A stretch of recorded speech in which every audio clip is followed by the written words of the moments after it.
د افغانستان برېښنا شرکت عمومي اجرایوي رئیس الحاج ملا محمد حنیف حمزه او ورسره مل پلاوي ننګرهار ولایت ته د سفر په ترڅ کې د ننګرهار برېښنا حوزې له مسؤلینو او کارکوونکو سره ولیدل او د هغوی د کارونو ارزونه یې وکړه. حاجي حمزه صاحب پر کارکوونکو ټینګار وکړ چې چارو کې دې د بشپړ سمون ترڅنګ اساسي بدلونونه راولي او پیرودونکو ته دې لازمي اسانتیاوې برابرې کړي.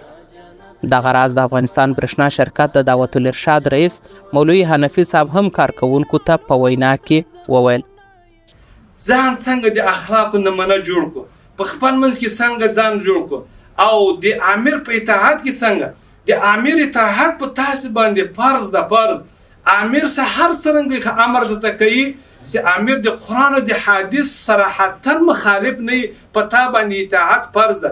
که ته د امیر له اطاعت نه بهر سوې خدای تعالی د لمونځ نه قبلوي، خدای تعالی د عبادت نه قبلوي، د خپله روزي درته حرامه ده. موږ تاسې ګورې دلته کار کوو، کار باید داسې کار وشي لکه څنګه چې د نظام راغلی ده، د نظام چې څنګه په قرباني راغلی کار هم داسې مخلصانه وي. حاجي حمزه صاحب ځایي مسؤلینو ته د تجهیزاتو خوندیتوب او پر وخت د څار ټینګار وکړ.